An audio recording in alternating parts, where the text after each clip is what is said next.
हम और आप किस उम्र को शादी का सबसे बढ़िया एज मानते हैं? शायद 25 से लेकर 35 तक की उम्र। चलो थोड़ा और लेट कर लिया तो 40। लेकिन 40 से ज्यादा उम्र होते ही लोग समझते हैं कि अब शादी की उम्र ढल गई।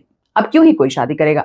जरूर उसने कुछ अलग प्लान बनाया हो, या फिर उसकी लाइफ में अकेलापन है, वो ना खुश है, उसे जिंदगी की सबसे बड़ी खुशी नहीं मिली। लेकिन 60 की उम्र, क्या आप सोच सकते हैं कि 60 की उम्र में कोई अपना पहला जीवन साथी चुने? मतलब जैसे लोग शादी करते हैं वैसे। अभिनेत्री सुहासिनी मूले, उन्होंने तब शादी की जब वो अपनी 60s में थी, या यूं कहें तो अपने नाती पोते खिलाने की उम्र में शादी की। लेकिन इस उम्र में उन्हें एकदम टीनेजर जैसा प्यार हुआ। फेसबुक के जरिए पहला इंटरेक्शन, दोस्ती, प्यार, मुलाकात और फिर शादी।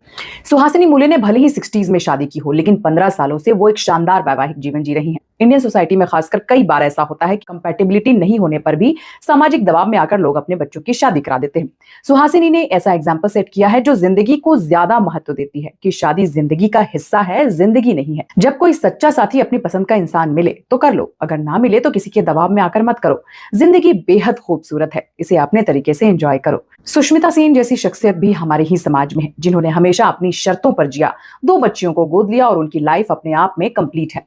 वहीं जो लोग अपने पार्टनर के साथ खुश हैं, वो भी अपनी लाइफ में सक्सेसफुल हैं। सुहासिनी को 60 की उम्र में सच्चा साथी मिला तो उन्होंने इस उम्र में शादी कर ली। कोई जल्दबाजी नहीं की, कोई भागा दौड़ी नहीं। सुहासिनी से जब आलोचना को लेकर सवाल किया गया तो उन्होंने कहा कि मेरी ट्रोलिंग उतनी ही हुई जितनी उन लोगों की होती है जो 35 तक शादी नहीं करते। सुहासिनी की लव स्टोरी भी एकदम नॉर्मल है, जैसे 20-25 की उम्र में होता है ना। सुहासिनी को उनके पति उन्हें फेसबुक के जरिए मिले थे। अपने काम से जुड़ी चीजें पोस्ट करने के लिए सुहासिनी ने फेसबुक ज्वाइन किया था। तभी उनकी नजर अतुल नाम के प्रोफाइल पर पड़ी, जो पेशे से साइंटिस्ट थे। उन्हें ये बात काफी दिलचस्प लगी कि साइंटिस्ट भी सोशल मीडिया चलाते हैं क्या। यहीं से उनकी बातों का सिलसिला शुरू हुआ। ऐसा नहीं है कि फट से उन्होंने प्रपोज ही कर दिया हो, पसंद तो थे, लेकिन सोशल मीडिया स्कैम की जानकारी उन्हें भी थी।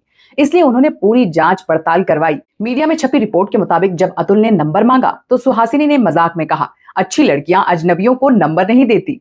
इसी मजाकिया लहजे ने दोनों को करीब ला दिया और फिर इस तरह से दोनों की लव स्टोरी शुरू हो गई। दोनों के बीच बातों का सिलसिला काफी लंबा चला और दोनों की मुलाकात हुई, और मुलाकात के कुछ ही दिन बाद दोनों ने शादी कर ली। जैसे यंगस्टर शादी करते हैं, वैसे ही दोनों की लव स्टोरी शुरू हुई, और एक मोड़ पर आकर जब लगा कि अब साथ रहना चाहिए तो दोनों ने शादी कर। अपने पति अतुल गुर्तु के बारे में बताते हुए सुहासिनी कहती हैं कि वो एक साइंटिस्ट हैं, मुझे उनके प्रोफेशन का कुछ समझ नहीं आता, लेकिन वो एक शानदार इंसान है। शादी के वक्त एक डर मन में था कि पता नहीं शादी चलेगी या नहीं। अब जब वो 75 साल की हो चुकी हैं, फिर भी दोनों अपनी लाइफ में बेहद खुश हैं, तो ये चिंताएं दूर हो चुकी हैं। तमाम विवादों को एक जवाब देते हुए सुहासिनी ने कहा कि लोगों का काम सिर्फ दूसरों को जज करना होता है, लेकिन इंसान तभी खुश रहता है जब वो किसी काम के लिए मानसिक रूप से तैयार हो, ना कि दूसरे क्या कहेंगे ये सोचकर एडजस्ट करता रहे। आपका इस बारे में क्या कुछ सोचना है, हमें कमेंट बॉक्स में बताइए। साथ ही इसी तरह की मजेदार खबरों के लिए सिने संवाद को सब्सक्राइब कर लीजिए।